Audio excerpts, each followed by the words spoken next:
Hello, my name is Kurt Knox, and this is a review of Section 1, Chapter 1, Thinking Like a Scientist.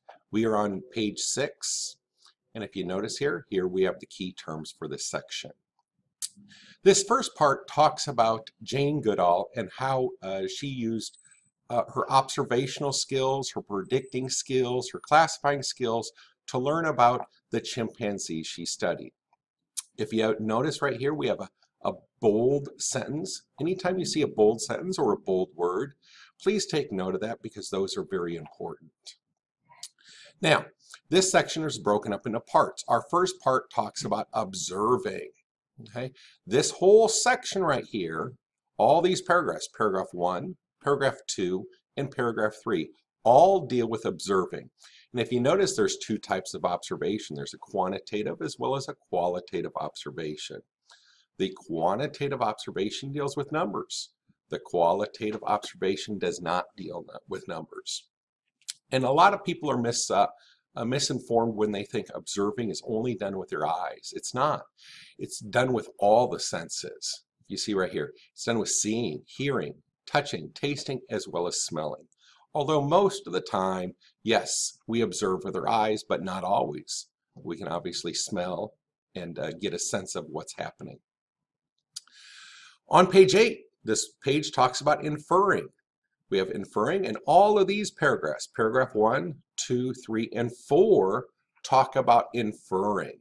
And inferring is explaining what you observe. If I see that a student is absent, then I might infer or take a guess, oh, that student is sick. I don't know for sure. That is a guess about what I observe. It explains what I see, or explains what I hear, or explains what I smell. That is inferring.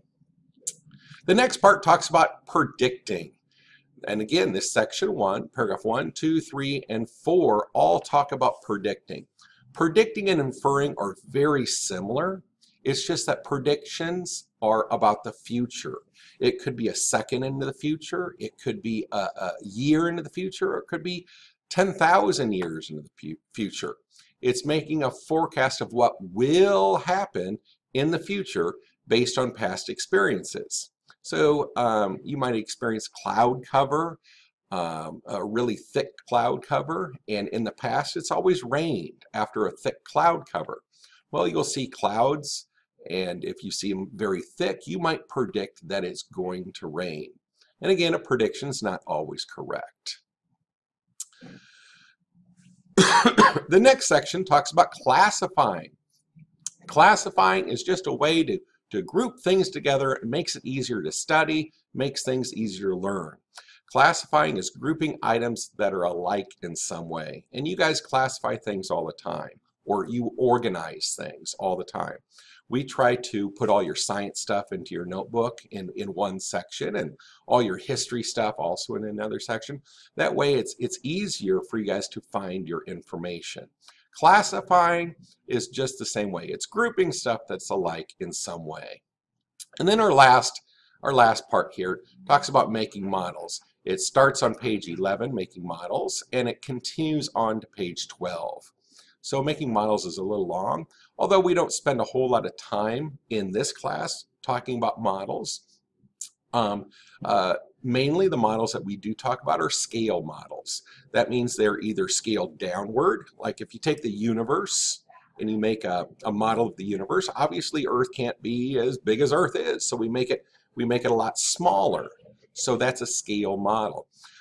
Things like a cell or a virus, we can't make a model that exact same size because it's too small. So in that case, we make it larger. So this next part talks about models and making models, and then we are at the end of this section. So make sure you guys read this, make sure you guys take notes on this, and we'll see you next time. Bye.